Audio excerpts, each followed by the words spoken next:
Terhadap dua anggota Polri ini, satu diantara sudah kita tetapkan sebagai tersangka.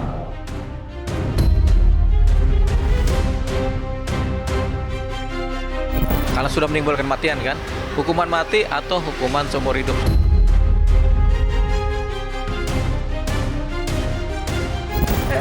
Sembilan hari belum ada ketetapan tersangka dari pelaku.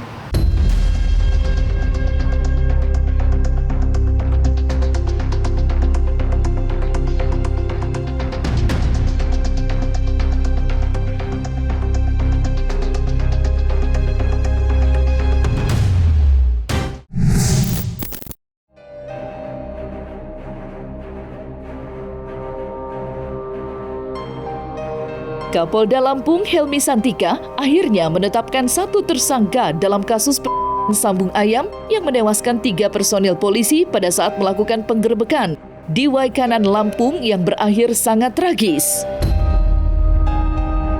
Adapun satu tersangka tersebut merupakan anggota polisi bernama Bribda Kapri Sucipto yang merupakan anggota Brimob Polda Sumatera Selatan. Sementara 2 lainnya masih menjadi saksi. Kasus sambung ayam yang menyeret anggota polisi dan TNI yang berujung memang mengejutkan. Mengingat kasus tersebut membuat citra polisi dan TNI menjadi buruk di mata masyarakat. Sebelumnya, 3 anggota kepolisian tewas saat membubarkan tempat yang diduga milik 2 orang anggota TNI.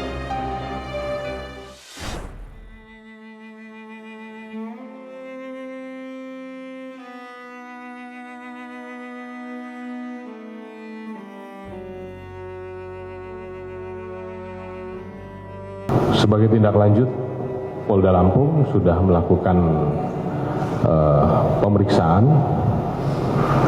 sebagai saksi 3 orang, ya, updating dari yang sudah dilakukan kemarin. 3 orang, 2 anggota Polri dan 1 warga masyarakat. Terhadap 2 anggota Polri ini, 1 diantara sudah kita tetapkan sebagai tersangka perjudian, yang 1 sebagai saksi dan 1 warga masyarakat sebagai saksi. Kami memohon kepada Kapolda untuk melihat hasil dari rekan-rekan Polri seperti apa, hasil dari kita seperti apa, kita padukan.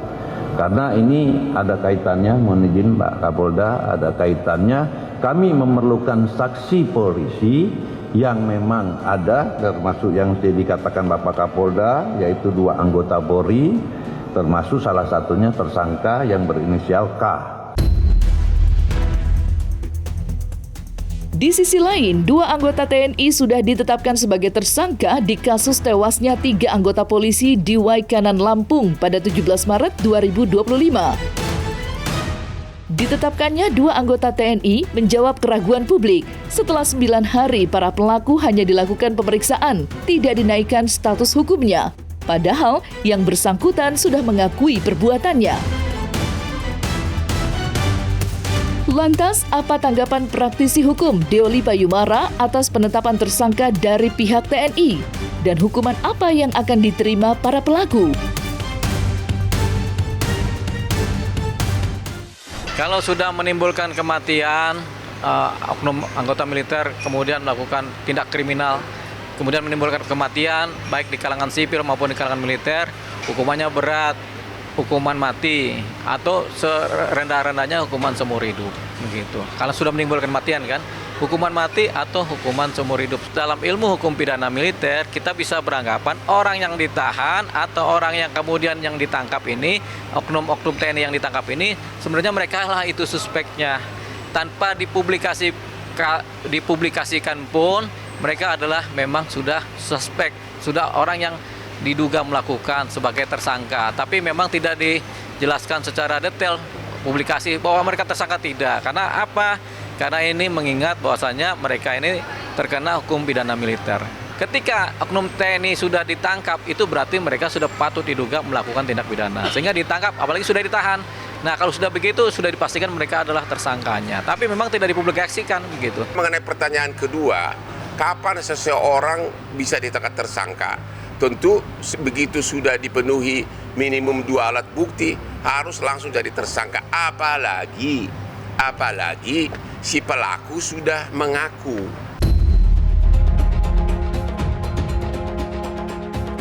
Kasus penggerebekan sambung ayam kini menjadi perbincangan luas di tengah masyarakat. Tidak sedikit yang menuding permainan kotor di tengah kasus tersebut. Tidak dipungkiri, selama ini publik beranggapan institusi Polri dan TNI kerap diposisikan saling berhadapan, terutama terkait urusan pengamanan kegiatan ilegal. Menanggapi opini yang berkembang di tengah masyarakat tersebut, praktisi hukum Hotman Paris dan Deoli Payumara enggan menanggapi lebih jauh. Dan menurutnya, hal itu harus dibuktikan secara transparan. Lantas, apa kata keduanya menanggapi isu tersebut? Ada keanehan kenapa nunggu 9 hari menetapkan tersangka untuk pelaku yang sudah mengaku, korbannya ada dan sudah sangat viral. Ya, kenapa nunggu 9 hari? Ada apa? Itu yang kita tidak mengerti. Kalau mengenai soal adanya isu soal uang, permainan uang sebelum kejadian tersebut, kami tidak mau ikut campur. Ya, tapi sekarang ini terjadi tuding menuding, kami tidak mau turut campur. Silakan wartawan nanya ke aparat setempat. Sepanjang belum ada bukti dan belum ada fakta, tidak bisa kita kemudian apakah ada permainan.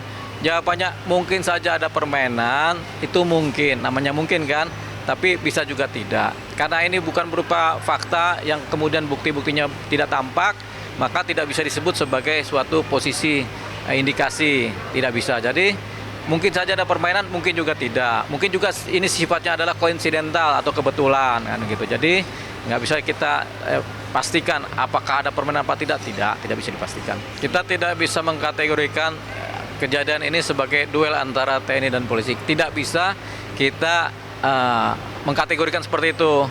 Karena ini penyebabnya kan sabung ayam. Bukan penyebabnya adalah gengsi-gengsi antar lembaga kan. Ini penyebabnya ada kegiatan kriminal yang kemudian melibatkan oknum TNI. Mungkin juga melibatkan oknum polisi. Tapi persoalannya bukan persoalan gengsi antar institusi atau gesekan antar institusi, baik militer maupun polisi, sehingga tidak bisa dikategorikan sebagai duel atau persaingan, bukan. Ini hanyalah masalah orang mencari kegiatan makan mungkin atau mencari kehidupan dengan cara tidak halal, yaitu perjudian. Jadi subjek utamanya adalah peristiwanya adalah peristiwa perjudian. Orang dalam satu institusi atau dalam satu institusi selalu ada orang yang berbuat jahat. Gitu, baik di dunia pengacara, baik di dunia kehakiman, baik di dunia militer, selalu ada orang-orang yang berbuat jahat. Karena ada orang baik, ada orang jahat. Orang baik dan orang jahat kadang-kadang ada di dalam satu institusi. Nah, ketika ada orang jahat berbuat jahat di dalam institusinya, apakah itu mencoreng? Jawabannya iya. Di sisi lain, 2 dari 3 keluarga korban brutal yang dilakukan aparat TNI kemarin mendatangi pengacara senior Hotman Paris Hutapea. Kedatangan keluarga korban tidak lain untuk meminta keadilan. Hotman yang selama ini dikenal kerap membela masyarakat lemah yang membutuhkan bantuan hukum, lantas turun gunung dengan mengunggah video yang mempertanyakan para pelaku yang belum ditetapkan sebagai tersangka. Berkat bantuan Hotman dan luasnya pemberitaan yang menyoroti kasus tersebut, 2 pelaku dari anggota TNI aktif resmi ditetapkan menjadi tersangka. Dan berikut himbauan Hotman yang tak segan akan mengadukan ke Presiden Prabowo terkait lambannya penegakan hukum yang menyeret 2 oknum anggota TNI tersebut.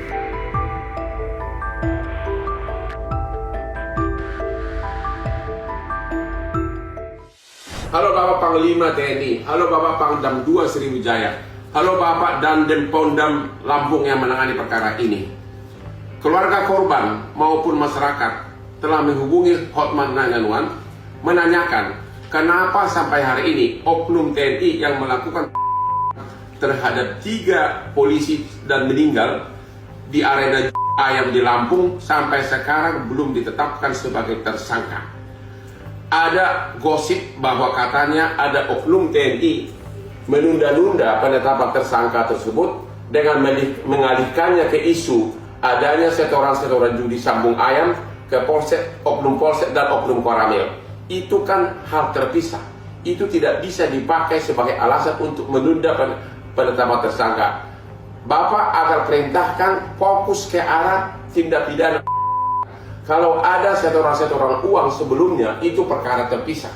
Ya, jadi tolong fokus ke arah tindak pidana pada Pak dan segera ditetapkan tersangka karena oknum TNI yang melakukan telah mengakui perbuatannya. Video ini dibuat sesuai dengan isak tangis istri para korban ke Hotman 911 dan akan saya kirimkan video ini ke Ring 1 Ajudan Prabowo agar Prabowo yang adalah klien Hotman 25 tahun juga mendengarkan video ini. Hotman 911. 9 hari belum ada ketetapan tersangka dari pelaku. Kami bingung, kami harus kemana, kami harus mencari keadilan. Sedangkan adik saya itu polisi, Kapolsek 31 tahun. Dia mengabdi sebagai polisi.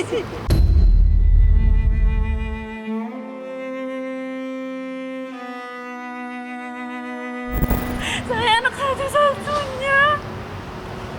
1 tahun saya mau pulang, bapak saya udah gak ada. Saya mau keadilan yang seadil-adilnya untuk ayah saya. Ayah saya sudah meninggal masih difitnah, Pak. Fitnah soal apa?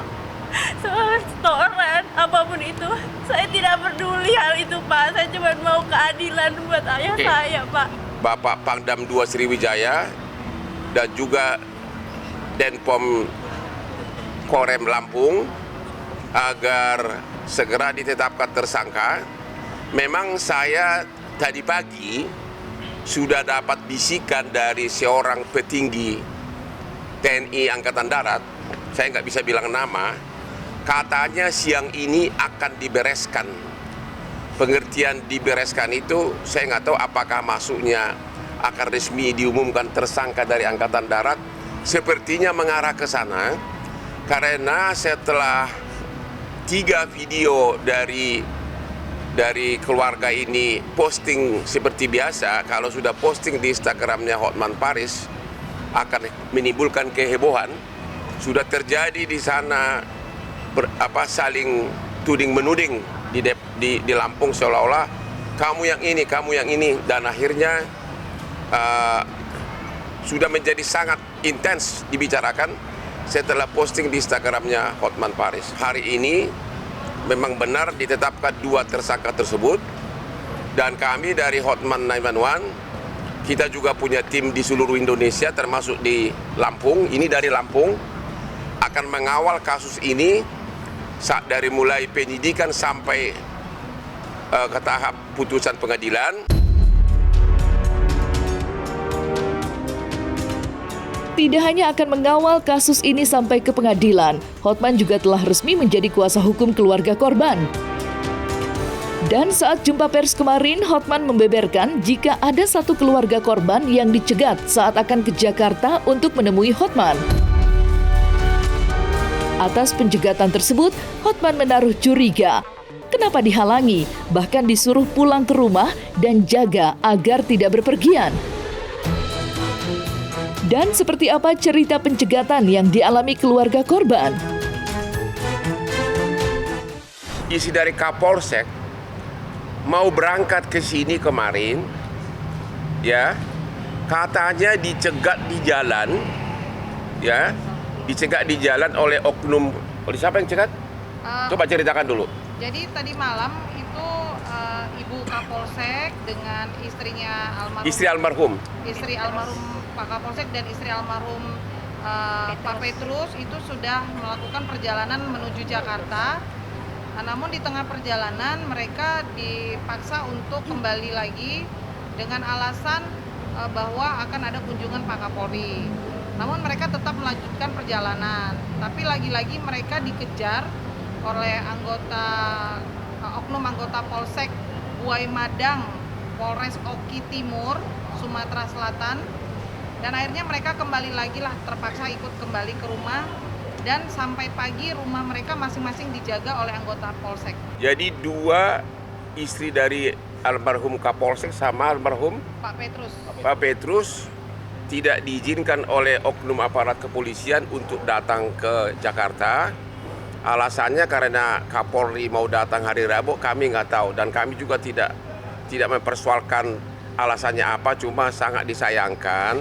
Mereka kan punya hak ajasi untuk memperjuangkan penegakan hukum atas suaminya yang meninggal. Kenapa harus dicegat gitu di jalan? Dan kenapa rumahnya ditungguin? Ya, jadi mereka itu hanya bisa pasrah menunggu berita-berita di media.